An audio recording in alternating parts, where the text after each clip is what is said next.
So first, let's see what even is the 4-star problem in Genshin. So the launch 4 stars in that game are some of the strongest characters in the game. So Shangling, Xingqiu, Bennett, Fischl, like these four, especially once you start getting higher constellations, like they're insanely strong. And while there hasn't been like any official confirmation, but there's good speculation that the future 4 stars down the line who were subsequently released in later patches, like their kits were like toned way down because they wanted to avoid like, so to speak, 4-star power creep. And before getting into like the design philosophy differences between how Genshin and how Wuthering Waves handles their 4-star characters, let's also take a look at Kuro Game's other game, PGR. Because in PGR, the lesser rarity units can also be like upgraded to higher, like higher ranks. So like an A rank can be upgraded to S rank, SSS, and then SSS Plus is like the highest rank. And not only that, but even though with power creep the older units start becoming obsolete, they try to counteract that by adding leap skills to older units. So that means that even though they might not be as competitive as the newly released units, with these new leap skills, they can at least hold their own in the Pain Cage leaderboards and also in Warzone. So I mean, I'm not a fortune teller, so I can't say for sure, but based on the past track record of Kuro Games and just the difference in the design philosophy between how Genshin handles 4 stars and how Wuthering Waves handles 4 stars, I would say the 4 stars, like the future 4 stars in Wuthering Waves, are gonna be like, pretty fun to play, and they're gonna be pretty strong in the grand scheme of things. And so what exactly are the differences in the design philosophy? So in Genshin Impact, every character is basically allocated like a power budget. And the way, like the general consensus is that a C6 4-star, so with 6 copies of the 4-star, or I guess 7 copies, the power is going to be the equivalent of a C0 5-star. And obviously there are outliers for this, so it's not always going to be the case. For example, like C6, especially like the characters I talked about previously, the launch roster, so like a C6 Shangling is gonna be way stronger than like a C0 Daya, for example. Even stronger than a C4's Daya, but that's besides the point. And then also there's gonna be outliers in the other direction where, no matter how good a C6 4-star is, a C0 Furina is just gonna be stronger than them. But generally speaking, this C6 4-star equals C0 5-star is like, generally it holds up pretty well in Genshin.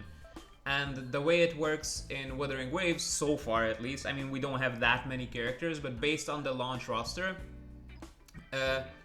it's not so much about limiting the power of the 4-star characters, because if you look at certain 4-star DPS characters, especially like Chishia and Dungeon, with high sequence nodes, so like if you get older copies, then their DPS output is like straight up better than the C0 5-star characters that are currently in the game. But even though their DPS is higher, actually accessing that DPS is way harder for these characters, because just by virtue of how their kit is designed. And what I mean by their kit design making it harder to access is that they have added basically execution checks. So it's either timing based, either combo based, so you have to memorize like the proper combos, you have to know when to use what combo with certain characters like Dungeon. And then for Chishia, you have to have the correct timing for when you want to stop using the resonance skill and finish it off with the boom boom.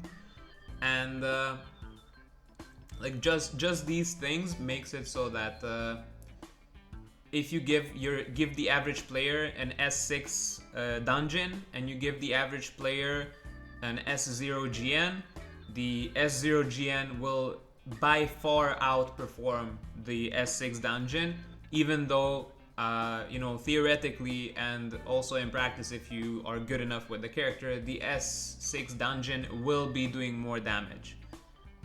Another thing is that there's like a huge downside to dungeon, which is that you're basically always one hit away from death. So that's another, so to speak, limitation on the character's power, but it's not really a limitation if you just don't get hit, right?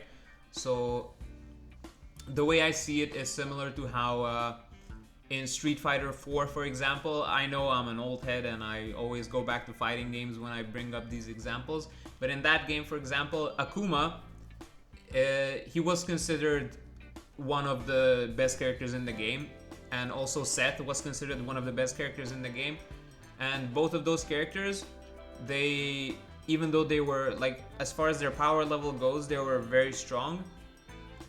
To actually bring out that power, you needed to be very, very good with those characters.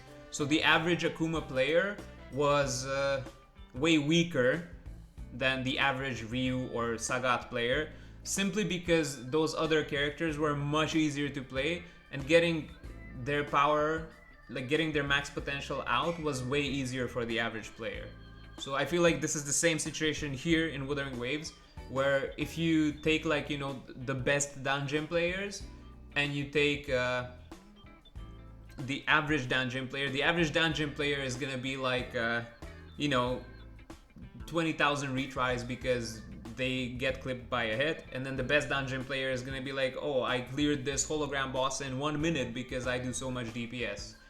And I personally feel like this way of going about designing the 4 stars, where they make it so that their damage is harder to access, but it's still there, so that they're still very powerful, is actually more interesting than if you just limit their power altogether. In my opinion, this also leads to again, this is just my opinion, so this leads to 4-star characters having way more interesting kits in Wuthering Waves than 5-star characters. So the kit for Chishia, the kit for Dungeon, like both of these characters, even the kit for, well, I guess Rover is technically a 5-star, but let's just count him among the 4 stars for now. But all of these characters have some sort of a timing element associated, or in the case of Dungeon, like different types of combos that you can do with her based on the situation that you need the combo for. And these little intricacies, where it's not just you use the same exact thing for every situation, as in the case of GN, for example, where you pretty much always want to be using the same one move, which is Resonance Liberation Heavy Attack. I mean, as much as you can, anyhow. But yeah, so this leads to the 4-star characters having way more interesting kits, even though their damage is harder to access. So yeah, what do you guys think about the future of 4-star characters in Wuthering Waves? Are they gonna be, limiting their power more? Do you think there will be power creep and it will actually be so that, the future 4 stars are even stronger than like the current 5 stars and current 4 stars? Let me know what you guys think in the comments below. And if you enjoyed the video, then like, comment, subscribe. Especially if you want to see more videos similar to this one, or character guides, boss fights, all that stuff. So yeah, that's it for this video. Dr. Misk. Until next time, peace.